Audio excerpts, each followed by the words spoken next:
Luke, they just revealed a bunch of new information about Gran Turismo 7. I thought I'd subject you to it. Yes, please. Yes, the game's coming out early March. I've had a quick early look at it, so I thought I'd relay the 7 nerdiest things I noticed. Buckle up. We're going deep into the GT7 nerd world. Yeah, oh yeah. Nice. Cars! You need to leave.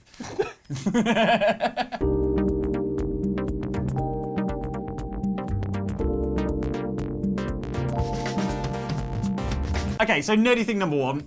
New tuning options. Nice. Yeah, tuning and customization is a big deal in GT7. Sure. It's always been a bit of an underplayed thing in Gran Turismo in terms of aesthetic modification, certainly. Yeah. You've often been able to tune the sort of internals of the car, but changing the externals has always been very limited. It's a lot less limited this time. To the point where you can put like a rear wing on the car and change the shape of the end plates and things like that. And the people who make the cars are cool with this? Because that's normally roughly they're okay they're just not told them. Maybe not. If you're watching this, don't tell Porsche. BMW or any of them. The BMW ones secrets. are kind of fun because they have this wide body kit thing. So like the idea is that you're extending the sort of wheel arches and stuff. And there's a little animation where they kind of like pull you've got these little guys pulling the sides of the car as if that's how it works. But Just stretching it out like taffy. yeah, pretty much. Oh, Yeah, that's it's cute. very strange. Also new for the series, never been in the series before, but people have asked for it a lot, and it's in Forza. If you're a fan of that series, engine swaps, right? Oh, so, right, okay. like fully swapping out the engine, which is something you can do in real life, and people do it from time to time. You'll get like a drift car that's a BMW but has like a Toyota 2JZ engine or something like that, right? So in the footage we got to see, there was a sort of VW Beetle, but they put a sort of early 90s Porsche 911 GT3 engine into it. And what it reminded me of Did is... anyone survive? What it reminded me of was, do you remember the old Herbie movies? Yeah. Do you remember when he was going to win the race and then they sped all the footage up and it looked ridiculous? All right. It's a lot like that. So this is a basically. truly fully loaded Herbie. Yes, it's a fully loaded Herbie, loaded with a Porsche 911 GT3 engine. Yeah, that's the subtitle of the movie. Yeah.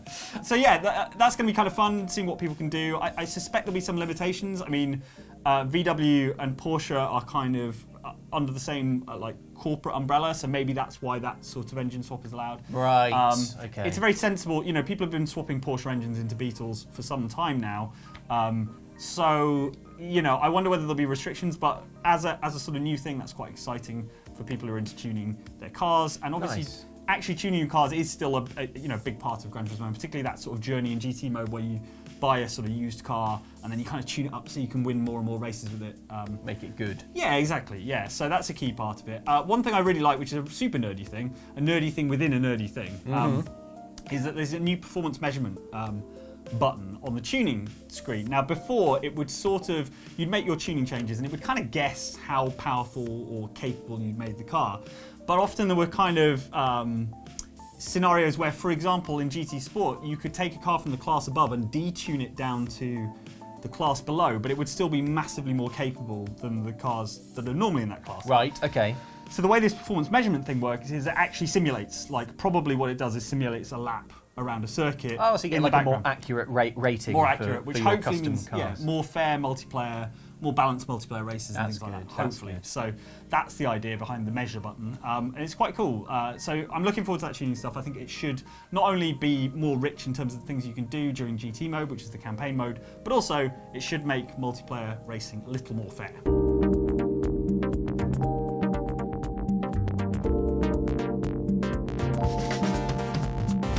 Cars in Gran Turismo, pretty shiny, right? So shiny. Not shiny enough. Because Right. for Well, the I'm glad you said it. Yeah. 'Cause I've been keeping my mouth shut for too long. The PS5 version of Gran Turismo contains ray tracing, right? Which is this new shiny technology for shiny reflections and things like that. Yeah. Okay. It's one of the big promises of next gen was that ray tracing would be a thing. It's still computationally pretty difficult to do. I don't want to hear it. I just want rays. So Traced. you will be able to choose Preferably. in GT7 between a performance mode, which doesn't have ray tracing and will be a locked sort of 60 frames per second. Still looks pretty great, to be honest. That's tough though, because they do this. They did this in lots of games, don't they? This is in Demon's Souls and in Yep. Forza Horizon 5 and loads of games, right? And it's a really difficult choice, especially for a racing Yeah. game, because the sweet FPS is It's so important. juicy. Yeah. But at the same time, I do want to be blinded by virtual rays. Well, the good news is that because it's limited to 30 frames per second, what you will get, even in performance mode, is ray tracing in replays. So when you go back and re-watch your races, cool. it will look sort of nice and shiny. And also in Scapes mode, which is the photo mode. So if you're not familiar with Scapes, the idea is it's a 3D vehicle, but within a 2D photograph, but properly light mapped and things. It's for making desktop wallpapers. Pretty much, yeah, right? pretty much. Yeah. Extremely high-res desktop wallpapers, but it crucially contains ray tracing, so it will properly reflect the kind of image around it. It's going to look. Nice. It just makes the cars look. They already looked pretty well placed in those photographs, but it's even more. They look even more placed in the world, and it's pretty cool. Lovely. It's getting to the point now where you definitely could fool your Instagram followers that you own a £750,000 supercar. I don't think I could fool mine. They're not convinced. I mean, have you seen how I'm dressed? They would not. I definitely don't own a £750,000 supercar.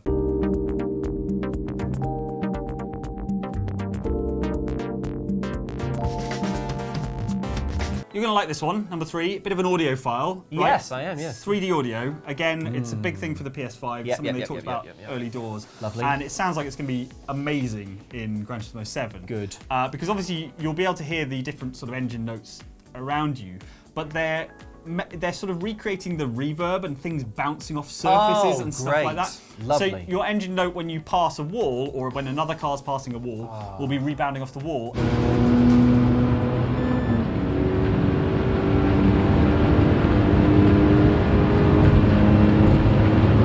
And they even go down to the point where they measure the different material sort of hardness of the different surfaces. So a softer tyre wall, for example, will reflect sound less than a concrete pit wall, for example. That sounds great. And they've said it will be best played in headphones and stuff. Sure. But it has proper sort of 3D audio. So I think it's going to be a really immersive experience. And again, it's one of those things that, like, as a racing game, it's additive to the experience because, if you've got a car coming up behind you and you haven't noticed it in your mirrors, you'll know it's there because of the sort of 3D placement. Tickle in here on the right rear of the soundscape. Yeah, and outside of sort of virtual reality, it can be quite difficult in a racing game because you've got a flat surface and your awareness of what's going on around you is really, really important, but difficult on a single screen. That's great. So it's going to help with that. But they've done some really, really interesting demos about how all those different surfaces, like wet grass won't reflect sound as much as concrete and all this stuff. And when you're running over the curbs, you're going to be able to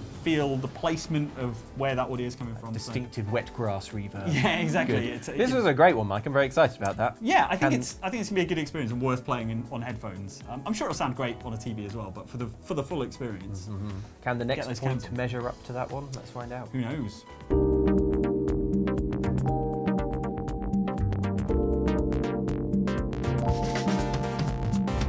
Again, a PS5 feature, so the game is playable on PS4, but it will be compromised compared to the PS5 version, obviously, because it's a generational leap.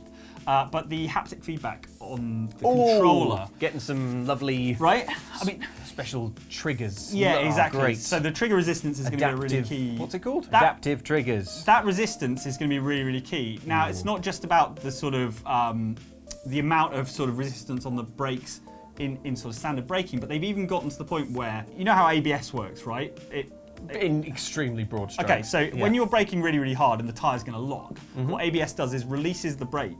It sort of pulses it, basically, to kind of allow the wheel to rotate a bit, so you're never locking the tyre, right? Yeah, okay. And apparently you're going to be able to feel those individual ABS pulses through the triggers, which is like such a nerdy level of detail. That's great. I absolutely love it. I love those PS5 triggers, that brilliant resistive vibration. And it's the only thing that I don't like about Forza being on Xbox is that when I'm playing it, I'm like, God, this would be so good with just some real crunchy rumble when I'm driving on the mud. Yeah, time used to be that the Xbox controller was absolutely the best one for driving games. It had better sort of throw on the triggers, so you had finer control over the acceleration. Right. But the PS5 controller blows it out of the water now in terms of all that sort of haptic feedback and the resistive triggers and stuff. So delicious. I think that's going to be really, really cool. I still think the best way to play these games is with a sort of full force feedback steering wheel, but I think you'll get a lot more of the information that you get from a force feedback steering wheel through the controller this time. So I think I also think I don't have 12 spare square feet in my living room. Exactly. And £1,000 for a direct drive Also steering wheel. Also that. Which is essential, obviously. It's got to be direct drive. It has to be direct drive. Or you're robbing yourself. Well, you really are, yeah.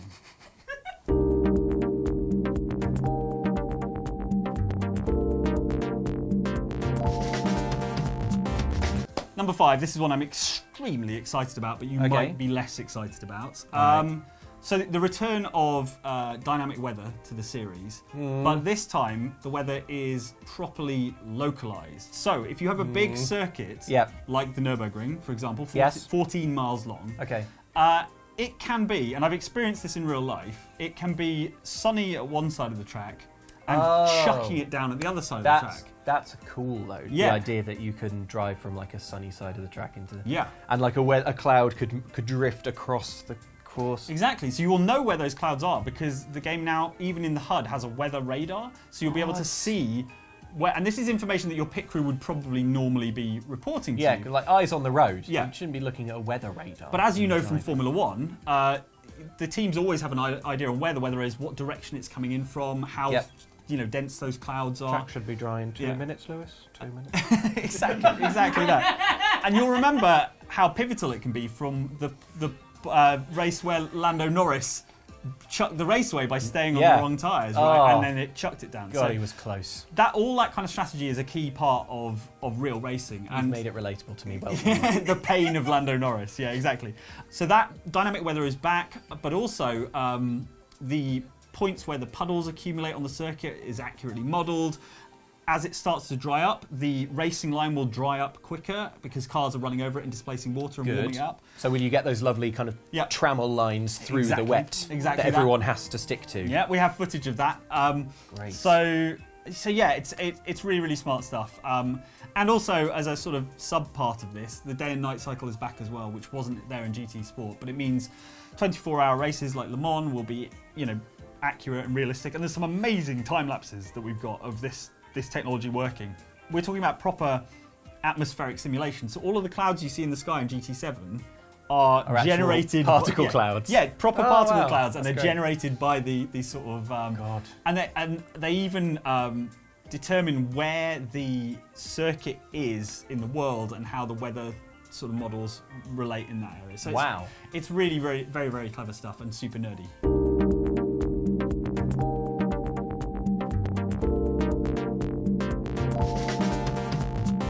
I hope you'll allow me this, because it is something that was pretty nerdy in Gran Turismo 6 as well. Okay. But was taken out for GT Sport and is back now.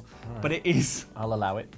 If you haven't heard of it, you'll be blown away by the fact that this is in the game. But Gran Turismo 7 has accurately modelled starscapes and planets. Why? Because at night you might get a glimpse of the stars, and they will be accurately replicated. Okay, there's more. Accurately replicated, depending on where on the planet the race circuit is taking place. Thank God. So, because some drivers do prefer to navigate by the pole star. Yeah, exactly. Sometimes the old ways are the best. Yes. Let me get the sextant out. Yes, I decline the horizon. Yes, of course. But yeah, so if you're racing at Bathurst in Australia, you will, you'll get a different starscape. Yeah, exactly. Okay. And in terms of where the moon rises and falls and where the sun rises and falls, it's all going to be completely accurate. Great, thank God. It does sound ludicrous, but at the very least, in the case of the sun, for example, if you're racing in a 24-hour race and you're doing your evening stint as the sun goes down, there will be certain corners on that circuit where you're completely blinded because you're driving into the sun. Yes, right? Of course. And those will be the exact same corners that you would be completely blinded if you were driving them in real life. So, in a way, it does affect things, but it's also just totally wacky and nerdy beyond all reason, essentially. Plus, I mean, microgravity from the moon. Yeah. Has to be calculated. Has to be calculated on every corner. Don't give them ideas, because that'll be GT8. Yeah. I'm not playing They'll spend all their 4 years of development time on the moon tidal shifting. On a tide table. Yeah. There are courses that go by the sea. I want to be able to look. I want to be able to pan the camera right, see an accurate tide. Right. Okay. Well, get on it, Kazunori Yamauchi. What are you playing at? Come on. Immersion broken, tides inaccurate.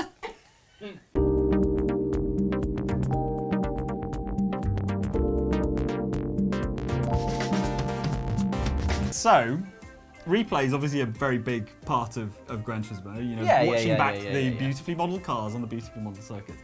Kazunori Yamauchi was not satisfied by how the replays worked previously because they weren't necessarily in time with the music. So now, there is a sort of procedural replay director that cuts your race replays to the sound of whatever song is playing at the time. Well, that's great. So it makes everything more dramatic when there's a music replay on. Everyone in this room is a professional video editor, and they all would agree that you should always edit to the music. Yeah, exactly. It makes everything sound. Now the game's doing it for you with music replay. No, we're redundant. Yeah, no. This will be our last video.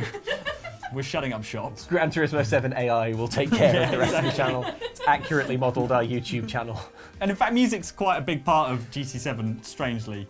I don't know whether the name Polyphony Digital, which is the developer of Gran Turismo, is to do with music and sound. I assume it has its sort of... maybe back in the day at some point, yeah. But either way, they've got this new...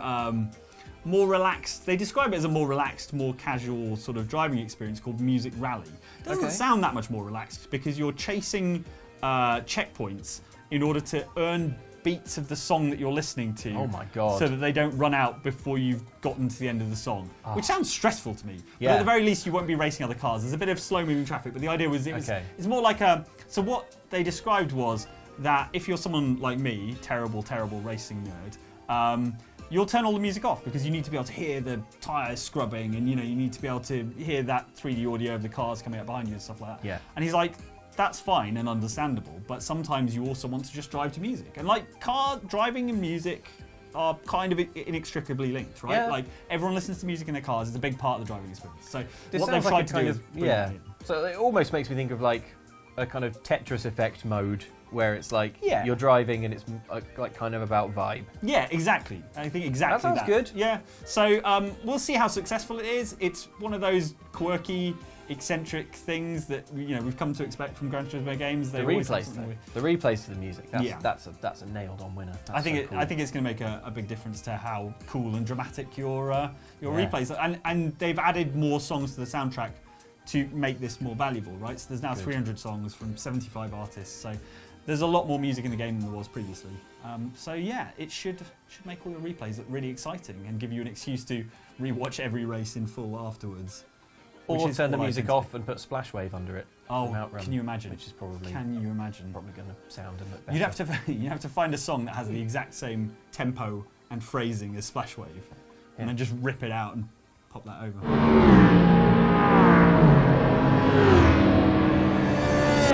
There you go, Luke. That was super great. Nerdy. That was great. But that's what Gran Turismo is all about. It's all about the nerdy stuff. And viewer, Mike made up 5 of those 7 points. If you can spot. Can you guess which ones sound the least plausible? Which are real and which are fake? No, it's all true. Starscapes. You'll all find out. It's all in there. The game's coming out very soon. That's great. That's great. Thank you so much for talking about it to me, Mike. That's right. It's a huge favour as well because it's a big PlayStation exclusive, and of course you can normally be found over on Outside Xbox. Yes. We really appreciate, because I could not have talked about this game with any authority. Ellen, I don't think. No, I can't even drive. Not a prerequisite for Gran Turismo. So we very much appreciate you coming here and sharing. It's all right. I'll do it again. The bounty of your Sounds wisdom. like a threat, actually. Yeah, I'll do it I killed again. and I'll kill again. I'll talk about Gran Turismo again.